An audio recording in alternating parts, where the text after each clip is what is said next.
अस्सलाम वालेकुम मेरी प्यारी प्यारी यूट्यूब फैमिली। उम्मीद है सब खैरियत से होंगे, खुश होंगे। अल्लाह ताला आप सबको अपनी हिफ्ज़ व अमान में रखे, आमीन सुम्मा आमीन।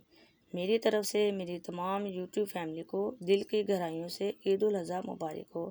आज ईद का दिन है, हमने करनी थी बैल की कुर्बानी। सोचा आप लोगों से भी शेयर कर लूँ कि हम किस तरह से जो है ईद का दिन मनाते हैं। बैल हमने 1 महीना पहले ही ले लिया था और बैल को रखा अपने ही घर में। घर हमारा पक्का था, लेकिन हमने एक साइड पे जो है एक कच्चा फर्श तैयार किया ताकि बैल जो है वहाँ पे स्लिप ना हो। फिर सब ने मिलकर जो है बैल की खूब खिदमत की। बच्चे भी जो है बैल से बहुत ज़्यादा प्यार करते थे और बैल भी बच्चों से बहुत ही मायूस हो चुका था। आज जो है बच्चे बहुत ही ज़्यादा उदास थे क्योंकि आज बैल की कुर्बानी करनी थी।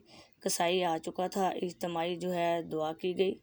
इस इज्तिमाई दुआ में ख़ास तौर पर पाकिस्तान और अहले इस्लाम के लिए ख़ुसूसी तौर पर दुआ की गई कि या अल्लाह इस सुन्नत इब्राहीमी अलैहिस्सलाम के सदक़े तमाम आलम इस्लाम, पाकिस्तान और तमाम अहले ख़ाना पर अपना फ़ज़ल व करम फरमा दे, हम सब पर रहम फरमा और हमारी इस जानवर की कुर्बानी को अपनी बारगाह इलाही में कबूल फरमाकर हम सब ख़ानदान पर अपनी रहमत नाजिल फरमा।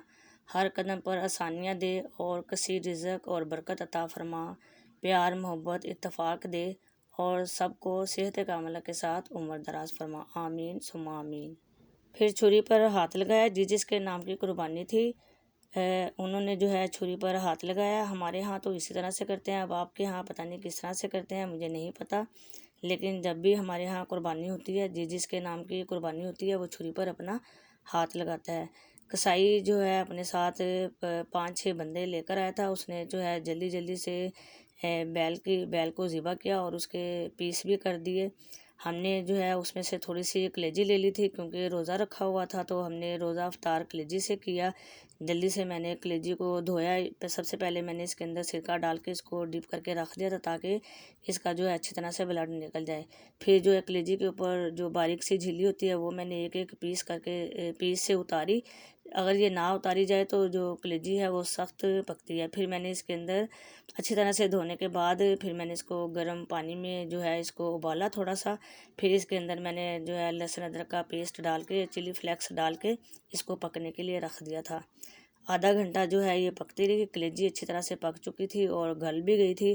फिर मैंने इसके अंदर आखिर में जो है काली मिर्च डाला, आधा चम्मच इसके अंदर काली मिर्च डाली पिसी हुई, और आधा चम्मच मैंने इसके अंदर नमक डाला, और थोड़ी सी जो है मैंने हरी मिर्चें काट ली थी वो मैंने इसके अंदर डाली, और आखिर में मैंने इसके अंदर 2 नींबू निचोड़ दिए। इससे जो है बहुत ही मज़ेदार जो है कलेजी बनी थी। सबने बहुत शौक़ से खाई और जो है जायका भी बहुत ही अच्छा था। आप जब भी कलेजी बनाएं बिल्कुल मेरे ही तरीके से बनाएं, बहुत मज़े की बनेगी और घर वाले बहुत ही शौक़ से खाएंगे। इसके अंदर जो है मैंने ज़्यादा मसाले नहीं डाले थे, सिर्फ मैंने लहसुन अदरक का पेस्ट डाला और इसके अंदर चिली फ्लेक्स डाल के इसको पकने के लिए रख दिया था। कलेजी खाने के बाद फिर हम फारिग हुए और हमने फिर जो है गोश्त डिब्बों में डाला। हमने जो है डिब्बे मंगवा लिए थे, फिर हमने इसके अंदर गोश्त डाला और काफ़ी सारे हमने डिब्बे तैयार किए।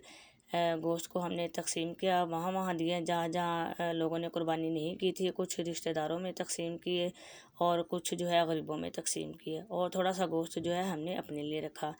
मेरा तो ईद का दिन ऐसा गुज़रा, और आपका अब कैसा गुज़रा मुझे ज़रूर बताइएगा कमेंट सेक्शन में। उम्मीद करती हूँ आपका भी ईद का दिन अच्छा गुज़रा होगा। जहाँ रहें खुश रहें, आबाद रहें, दुआओं में याद रखिएगा। फिर मिलते हैं नेक्स्ट वीडियो में, जब तक के लिए अल्लाह हाफिज़।